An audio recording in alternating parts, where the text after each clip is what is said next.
Secret Lovers, pengaruh Belanda rupanya cukup kental pada masakan Indonesia ya. Dari pengguna bahan makanan khas barat seperti susu, margarin, sampai keju.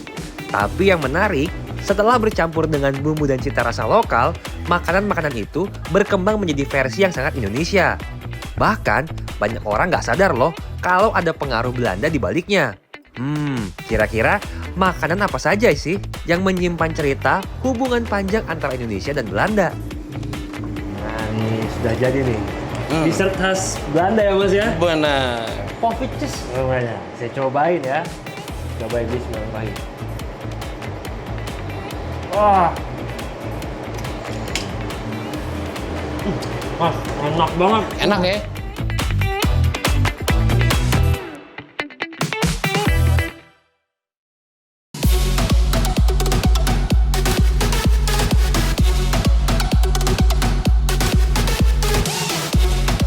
Wah, Secret Lovers, lihat nih. Baru aja masuk ke dalam rumah makan ini, nuansanya berasa zaman kolonial abis. Rumah makan ini merupakan usaha turun-temurun keluarga yang sengaja dijaga keasliannya. Menggabungkan dua jenis makanan, atau lebih sering dikenal dengan istilah fusion food, yaitu masakan Indonesia dengan Belanda, seperti risoles, kroket, dan poffertjes.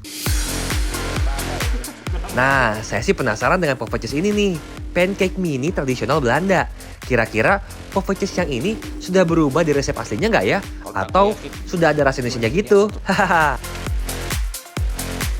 Kalau secara resep, secara takaran bumbu sih sama sih Mas ya, sama. Kan mereka juga dibikinnya dari tepung, gula, susu dan segala macam. Nanti pas disajikannya mereka dengan gula halus. Biasanya ada butter di tengahnya. Itu biasanya yang secara poffertjes yang secara konvensional sajikan di Jakarta sih seperti itu sih.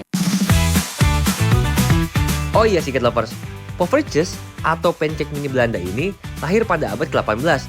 Diciptakan pertama kali oleh para biarawan di dekat kota Woerden. Kue ini awalnya berfungsi sebagai roti perjamuan keagamaan. Namun, seiring berjalannya waktu, karena kelangkaan tepung terigu, bahan kue ini diganti menggunakan tepung gandum hitam. Sehingga harganya lebih terjangkau dan bisa dinikmati oleh masyarakat kelas bawah. Sampai-sampai jadi makanan pokok rakyat jelata pada masa itu loh. Ini bumbunya apa ya? Bumbunya. Bahan-bahannya apa aja sih Mas? Iya, tepung, ada yang paling utama yang pasti tepung ya. Tepung, susu, telur, gula, udah sih. Mas tapi ini sing Waduh, nggak bisa balik-balik. nih. Jadi hancur. Nggak apa-apa lah ya. Caranya gimana kok bisa balik-balik Mas? Coba Mas. Ya, berarti kita lihat. But, tarik dulu. Kok nyangkut ya nggak bisa? Iya. Jadi hancur. Iya. Ini namanya berubah nih Mas, bukan poffertjes lagi Iya. nih. Oh, berarti kurang dapat api yang sebelah Oh sini. gitu. Oh, Pas yang sini udah tuh. Oke, tapi nggak masih bisa dikonsumsi kan ya? Masih, tenang aja. Secara harfiah, kata poffertjes berasal dari bahasa Belanda, yaitu poffer yang berarti kue dadar atau pancake, dan akirantjes yang berarti kecil atau mini karena ukurannya. Kalau menurut Secret Lovers, kira-kira poffertjes mirip sama makanan Indonesia apa ya? Nah ini kan sekilas kayaknya mirip kalau dilihat sama dessert khas kita kayak kue cubit ya Mas ya? Kayak kue cubit, Nah, bener. tapi bedanya apa? Kayak kue cubit lebih padat ya ini kayaknya. Ini agak-agak emang seperti ini agak-agak Karena gitu. ini sih karena karena tatakannya sih Mas. Oke. Kalau kue cubit kan dia nggak dibalik.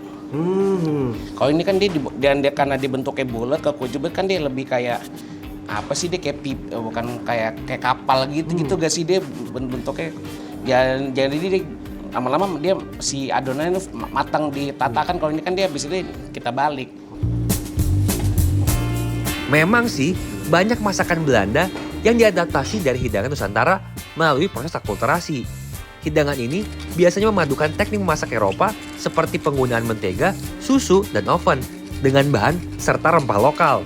Wah, poffertjesnya sudah matang nih. Waktunya kita cobain ya Secret Lovers.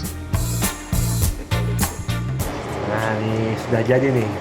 Dessert khas Belanda ya Mas ya? benar. Poffertjes namanya. Saya cobain ya. Wah, lihat ini ya.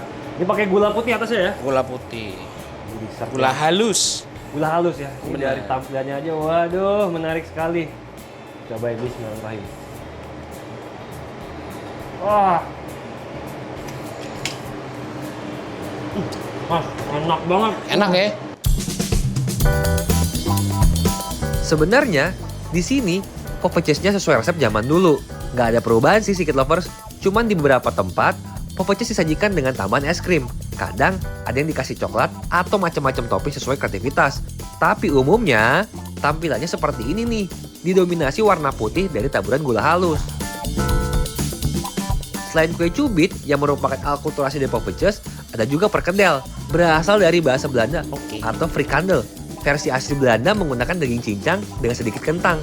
Diadaptasi di Indonesia menjadi hidangan yang didominasi kentang tumbuk dengan sedikit campuran daging. Lalu ada juga semur. Diadaptasi dari kata Belanda smoor, yang berarti masakan daging yang direbus dengan tomat dan kecap. Dalam waktu lama, versi Nusantara memperkayanya dengan rempah lokal seperti pala, cengkeh, dan kecap manis.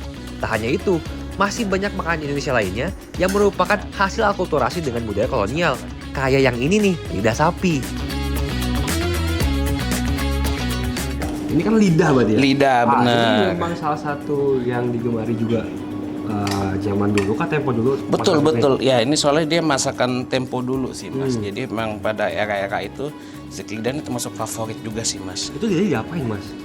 Jadi ya lidah sapi utuh panjang, kemudian kita potong apa kayak slice gitu, potong slice miring, udah terus jadilah seperti ini, baru kita bumbuin, kita marinasi lah istilahnya sampai jadi seperti ini.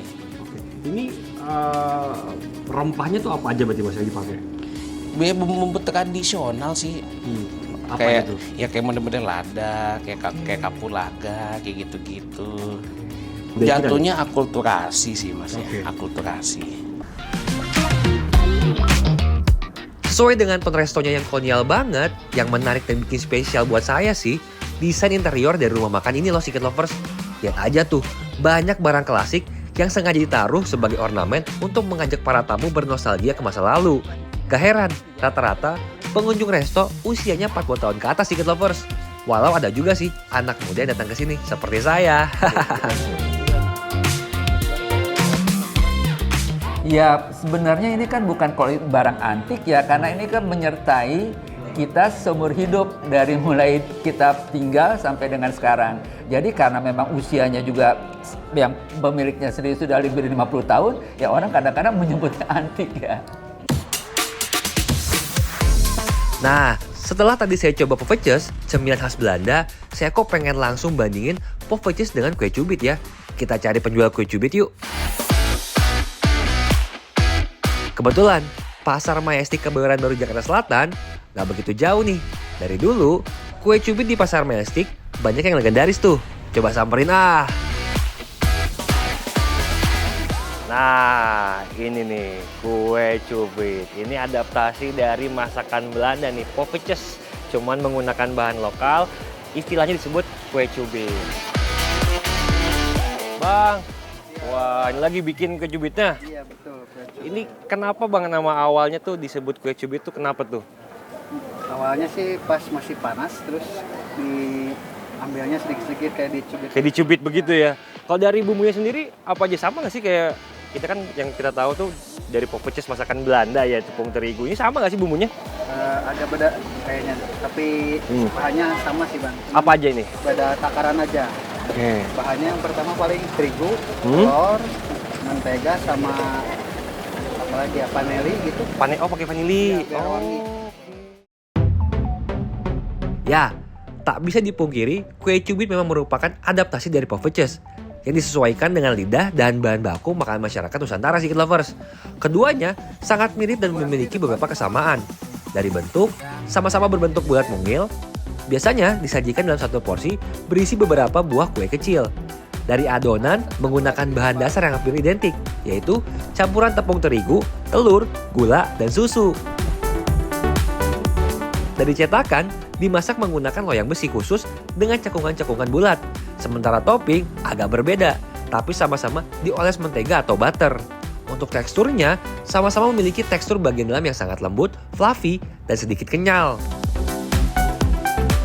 Ini lebih banyak tuh mesennya, kan yang kue cubit saya tahu ada yang matang sama setengah matang. Yang lebih sering tuh yang matang apa setengah matang Bang?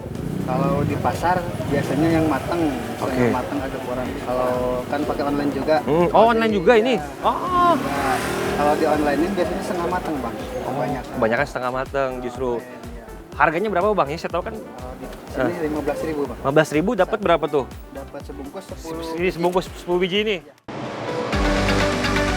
Nah, Secret Lovers, makanan yang kita bahas hari ini menjadi bukti bagaimana dua bangsa yang pernah terhubung selama ratusan tahun saling mempengaruhi dan menciptakan warisan kuliner yang masih bertahan hingga sekarang.